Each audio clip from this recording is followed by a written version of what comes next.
sad da se vratim. Sad idemo za istač snimati. Imamo zemlje, imamo kompanije, a šta je s poduzetnicima? Šta je recimo sa hrvatskom realnošću? Koja mi ne možemo razmišljati, nećemo imati nuklearke, nećemo imati energiju, mi možemo razmišljati o implementaciji. A gle, pa to ti je samo značno kolika ti je velika ambicija po meni. Znaš, ako ti sad ćeš ići okolo i hrvatskim tvrtkama prodavati agente, ok, ideš okolo i prodaješ agente. Nije to loša ambicija da se razumije. Ne kažem da je to nešto loše, ako je tebi bitno imati nekakav impact. Koja bi bila najveća ambicija koju neko u Hrvatskoj može i treba postaviti? Zagrabiti, stvoriti novo tržište i odmah ga zauzeti. Ja bih rekao... Tržište, ok, ali govorimo znači o proizvodu za tržište koji će se pozicionirati... Ali ti možeš otvoriti novo tržište novim proizvodom. Apsolutno, ne slažem, ali da li je to najveća ambicija? Dakle, pa gledam, evo ja ti mogu reći koja je moja ambicija. Moja ambicija je imati impact na svjetskoj razini, ništa drugo me ne zanima. I meni je onda zbog toga... Impact na svjetskoj to je zdravo. Ja sam pomaknuo svoju firmu u Ameriku, sebe sam sad prebacio tamo, svoju obitelj ću prebaciti sljedeće godine, ne znam tamo ili tako dalje.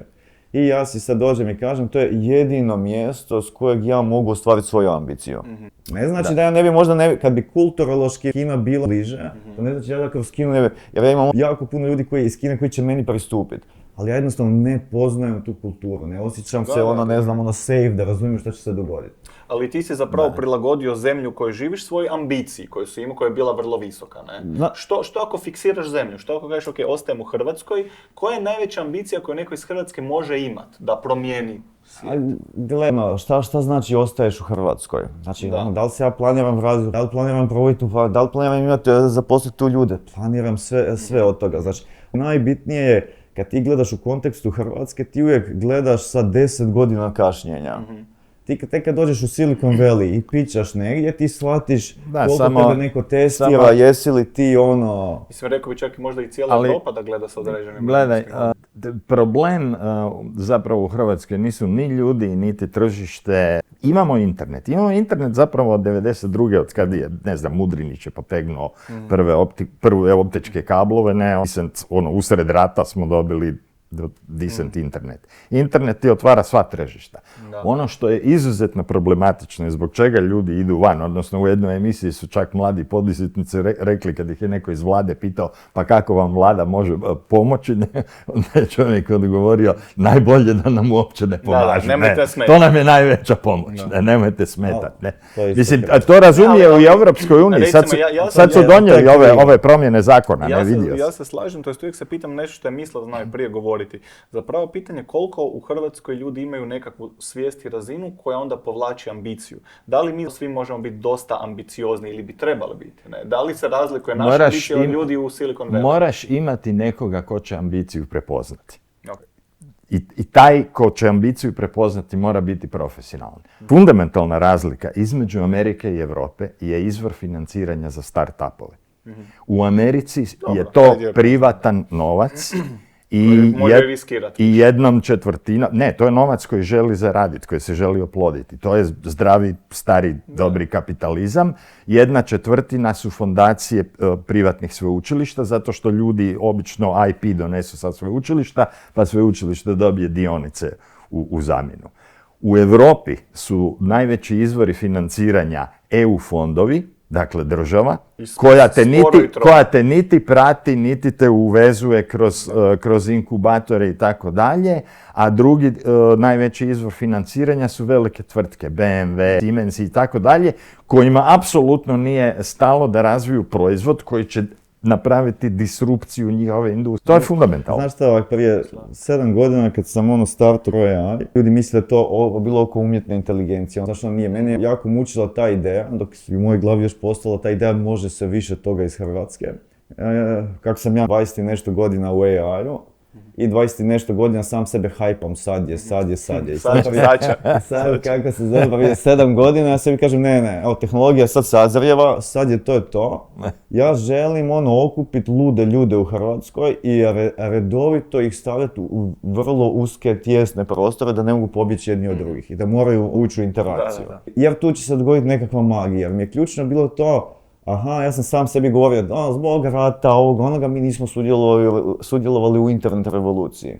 ajmo sudjelovati u AI revoluciji, ali ajmo se pobrinuti da nismo u publici. Jer europski mindset je da mi sjedimo u publici, gledamo, pa odlučujemo, pa gdje će i onda mi napravimo nekakvu odluku nakon toga. Ti kad dođeš, kako se zove, kad si ti u Silicon Valley-u, sve što ti vidiš je ta jedna pozitivna diskriminacija prema toj ludosti. Znači, to je toliko skupo. Da. Brutalno je skupo, nećeš ti tamo... I oni su spremni riskirati ove novce koje Boris spomenula, ne? Jer tu je zarada.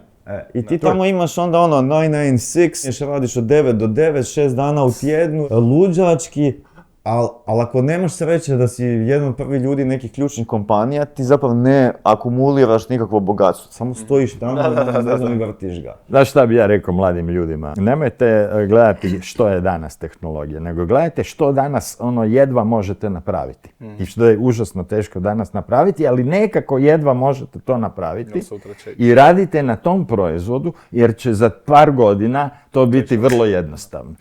Ono što je Ray Kurzweil rekao, nemojte trčati za loptom, nego trčite tamo gdje lopta ide. Mislim, čitao sam recimo zanimljive usporedbe koje isto malo kritiziraju, kažu da mi malo pojednostavljamo te razlike između Kine i Amerike. Ne? U Americi su svi fokusirani i promatraju utrku iz perspektive AGI-a, kao idemo prema AGI-a. Navodno da u Kini imaju skroz drugačiji pristup i da Kina više percipira tu utrku u smislu idemo primijeniti u biznisu u svakodnevnom životu različite AI dostupne alate, da je njihova percepcija zapravo donekle drugačija. To je premisa ozbiljnog pristupa umjetnoj inteligenciji. To ti pišu Russell i Norvig u ovoj knjizi Umjetna inteligencija, modern pristup koju sam preveo, gdje se govori, pustimo ove filozofiranja i ideje, je li AGI, kako je definiran uopće AGI? Mislim, postoji radna definicija AGI-a za OpenAI je kada skupa genata bude zarađivao $100 milijardi godišnje. Da, to redefinirali smo šta znači AGI. To nije definicija AGI, ali nije bitno. Ne? Ali ono što hoću reći, mislim,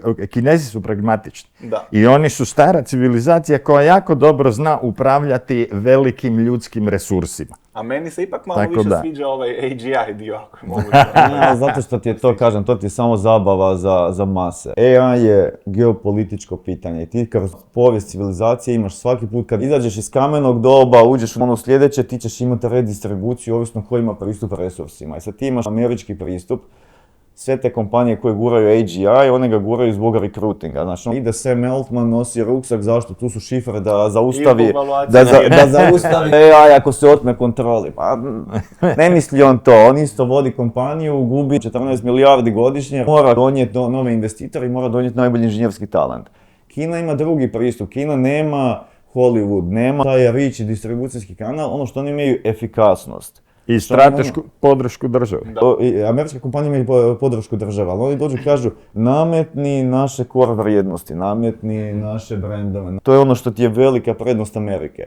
Kina dođe i kaže, a zašto bi plaćao više ovo kad je kod nas jeftinije, brže, više energije i sve ostalo. I oni gledaju kako da budu relevantni u toj utrci, a mi stojimo... I strateški neovisni. Mi stojimo i neko nam je bacio kost, on zove se AGI i onda mi u EU sad dovedemo 500 birokrata koja, a šta kad bude AGI? Kako ćemo se ponašati? A ne vidiš da zapravo kupuješ samo i kineski proizvod i američki proizvod, svog nemaš. Onda možda zadnje pitanje. Da li uopće bi vi se usudili prognozirati ili odabrati neku firmu? Da li vidite da neko radi bolji posao? Da li je to OpenAI ili je to Anthropic ili je to ovi kineski DeepSeekovi i tako dalje? Da li uopće na to pitanje imamo dovoljno informacije? Da li možemo odgovoriti bez da spominjemo geopolitiku? Ne? To je challenge za mislava. Ta tvrtka radi tiho i još ne znamo ni kako se zove, ali ti mogu reći šta će ta tvrtka imati u sebi, imat će bolju arhitekturu neuronskih mreža. Ta tvrtka već radi, nitko joj ne zna ime, ali znam što će biti sadržaj. Imat će bolju arhitekturu neuronskih mreža. Jer tu smo na tragu, to je bitno i radi energije, to je bitno i radi problema koje rješavamo, I to se ne događa, možda će jedna od ovih velikih kasnije kupiti tu tvrtku, kao što je Google kupio znači znaš da ona već postoji? Znam zato što postoje tvrtke koje, recimo ima jedna koju pratim, u njoj ti je zaposleno osim software inženjera 30% neuroznanstvenika. I pokušavaju shvatiti na koji način radi jedna jedinica koja se nalazi u kori našeg mozga, koja je otprilike 250 neurona, da bi poboljšali arhitekture. Oni se zovu te izrezati Numenta. za društvene mreže. Mislave, zadnja mislona. Meni je, to što je Boris rekao, potpuno nebitno i neinteresantno. To mi je bilo interesantno prije 15 godina, razumiješ, ko ima kakvu arhitekturu. Ja mislim da se tu više ne događa ništa, napreduje se, ali to nije ono gdje ti radiš iskorake. Ja ću si doći reći, ja si gledam koji su sad trendovi. Znači, trend je da smo mi iz onoga sadržaja, skup, informacija, došli do toga da više nitko ne zna šta je istina, šta se događa. Ti vidiš konzumera, vidiš kompaniju, nitko ne može više ništa verificirati, ne može ništa provjeriti, a mi samo još efikasnije proizvodimo taj isti sadržaj. I mislim da će se dogoditi ono jedan prelazak nazad, iz toga kako da proizvodiš puno, a plitko, kako da imaš impact. I sad ta promjena konzumera je nešto što većina kompanija sad ne adresira. Zato uopće nije potrebna nova arhitektura neuronskih mreža. Zato je potrebna... Potrebna je radi energije, potrebna je radi sposobnosti. Ja bi se složio s Borisom. Ako se hoćemo nastaviti ovaj napredak, tu će trebati u više različitih područja optimizirati, ali čak i da se to ne desi, imamo ogroman prostor da nastavimo u ovom segmentu što je Mislav rekao.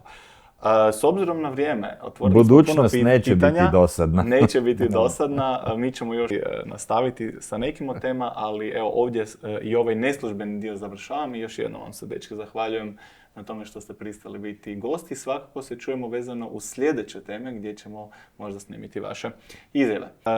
Hvala i tebi na pozivu.